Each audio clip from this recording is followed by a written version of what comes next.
Bom, pessoal, eu sei que eu ando muito católico ultimamente, mas é que eu gosto de analisar argumentos. E esses argumentos, sabe, velhos, repetidos, realmente eles enchem o saco.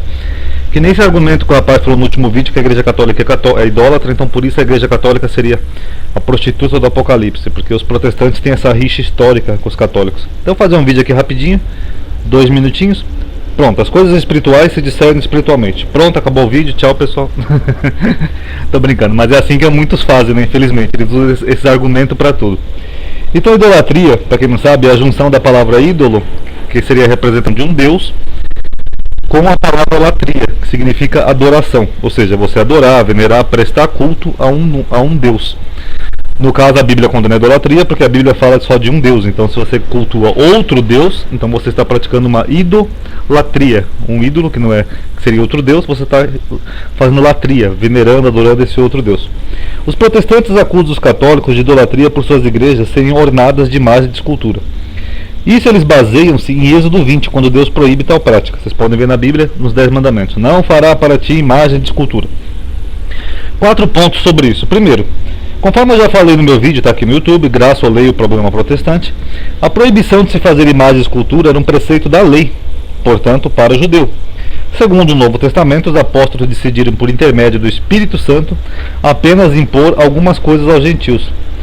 Aqui eu coloquei o versículo de Atos 15, do versículo 19 ao 20, e depois ele se repete em Atos 15, no versículo 28 ao 29. Então, como eu falei naquele vídeo, Graça ou Lei, pessoal, tanto o judeu quanto o católico, eles entendem que a lei era para o judeu. A igreja católica, eles tentam tomar suas decisões assim, em concílio, que nem foi lá em Atos 15, eles se reúnem e eles creem que o Espírito Santo vai estar direcionando as decisões dele.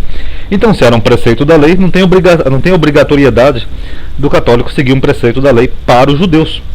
Que nem eu falei naquele vídeo, o protestante ele diz que a lei era para o judeu, ele não guarda o sábado, não deixa barba, não segue as leis alimentícias, mas quando é o que convém, como dízimo, ou idolatria, ou por exemplo, julgar um espírito, um homossexual, etc., aí a lei serve. Então eles têm um pé na lei e um pé na graça, eles não têm um critério lógico, não há um consenso. Mas infelizmente, segundo a Bíblia, é isso que diz. Não existe no Novo Testamento um mandamento de proibição de fazer imagem de escultura. No Novo Testamento não tem esse mandamento. Você pode ver que em Atos 15 foi as únicas coisas que eles acharam por bem impor aos gentios. Isso, segundo a Bíblia, foi de acordo com o Espírito Santo. No máximo, que o Novo Testamento fala de idólatras. Idólatras não entrarão no reino dos céus, mas aí entra o sentido da palavra idolatria. São pessoas que cultuam outros deuses. Não tem nada. O Novo Testamento não fala de imagens e escultura. A Bíblia ilustra vários personagens que agradaram a Deus, mesmo sendo pagão e tendo seus deuses, como o centurião romano, o eunuco, ou o próprio Círio, que eu sempre cito como exemplo, que era o rei da Pérsia. Ele chegou a ser chamado de ungido. Ungido significa literalmente Machia, Messias. Pelo próprio Deus chamou ele de ungido, mesmo ele sendo um rei pagão. Ele tinha os seus deuses, ele tinha a sua cultura, e ele agradou a Deus, ele foi utilizado por Deus, e nunca foi exigido dele uma conversão ao judaísmo. Por que não? Porque segundo o Velho Testamento, Deus fez aliança com o povo. Portanto, esse povo tinha a obrigação de seguir a sua lei para serem santos, separados. Os demais não. A palavra santo também, pessoal, não é no sentido de santo, que os católicos entendem, né? Ah, fulano foi santo. A palavra santo significa literalmente isso daqui, ó, separado. Deus queria um povo separado dos demais povos. Então Deus deu uma lei para que esse povo tivesse costumes e hábitos diferentes. Fosse um povo separado, santo. E nunca foi imposto isso aos gentios, ok? Se o mandamento tão utilizado pelos protestantes fosse mesmo uma proibição de se fazer imagens e escultura, como eles explicam Deus ter mandado executar tantas imagens e esculturas? Seria Deus então idólatra? Porque eles falam isso, que nem o rapaz falou que a igreja católica é a prostituta do Apocalipse, porque a igreja católica é idólatra. E ele diz que ela é idólatra só pode ser pelas imagens de escultura, que é o que você mais vê nas imagens nas igrejas protestantes. Agora, Deus mandou Moisés fazer uma arca da aliança com querubins. Ué, Deus estava mandando Moisés fazer idolatria? Deus mandou fazer o templo de Salomão também com querubins, objetos, palmeiras, várias coisas dentro do templo para ornar o templo. Que nem uma igreja católica. Ah, mas a igreja católica tem imagens de santos. Ué, isso aqui também não são imagens de Deus, são imagens de seres celestes. Um leão alado, querubins com asas gigantes, palmeiras, etc. E até bois. Aqui, ó, no templo de Salomão antigo, segundo a Bíblia, tinha bois. E Deus visitou esse templo. Deus não criticou a idolatria nenhuma, e Deus ainda se agradou do templo. Ué, seria Deus então idólatra? Imagina então um evangélico nessa época. Eita, nós vamos destruir esse templo, isso é coisa de Satanás. Deus também mandou Moisés fazer uma serpente de bronze para todos que olhassem para aquela serpente se curassem das picadas das cobras. Seria outro ato de idolatria? Só aí vocês veem que não tem nada a ver. Eu já fiz um vídeo falando sobre isso, então se vocês quiserem ver, tem aí no YouTube chamado Deus proibiu mesmo fazer imagens? Porque senão seria um Deus de confusão. Um Deus que fala que não é para fazer imagem de escultura, mas a todo momento ele manda fazer uma imagem de escultura. Então, só aí vocês veem que é uma interpretação superficial. Os camaradas compram uma Ferreira de Almeida, se acham pastores, metem o pau na igreja católica e são ungidos. Ainda recebem 10% do salário dos fiéis.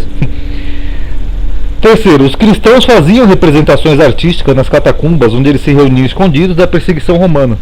Seriam também eles idólatras? Eu coloquei só umas duas imagens aqui, pessoal, porque eu não estou podendo fazer coisa muito comprida. Mas existia toda uma arte sacra, entendeu? No primeiro século, nas catacumbas. Os cristãos começaram com o símbolo do peixe, o símbolo com a letra P e X, que significa Cristo em grego, outras iconografias até do Velho Testamento, como por exemplo menorá, e imagens que representavam Jesus como pastor. Isso aqui tudo é arte do primeiro século. Então já sei, os primeiros cristãos eram todos idólatras. Foi preciso surgir milênios depois um pastorzinho da esquina para nos revelar a verdade. Fala sério, pessoal. E por fim, só para finalizar esse texto, idolatria se refere a prestar cultos não apenas a objetos, mas a pessoas, deuses, anjos, etc. É você prestar culto a algo que não seja Deus, qualquer coisa. Pode ser desde um anjo, estrelas, como Paulo falou de culto celeste, né? Qualquer coisa. Ou também cultuar alguém como um Deus, como um homem. Como os imperadores romanos, por exemplo. Os imperadores romanos eles gostavam de serem cultuados como deuses. Nero, Calígula, Trajano, etc. E ai de quem não cultuassem eles como deuses. Cultuar um ser humano como Deus também é idolatria. E eu acho engraçado que eles criticam tanto a Igreja Católica, mas quando você fala de algum pastor ou aponta algum erro de algum pastor, eles fazem aquele escândalo. Não fale do ungido do Senhor. Ué, se o pastor estiver em erro, ele é humano, mortal. Ele também pode ser criticado e refutado, sim. Ele não é nenhum Deus. A partir do momento que eles agem dessa forma, eles estão praticando mais idolatria do que os católicos que eles tanto criticam. Ok? Paz a todos.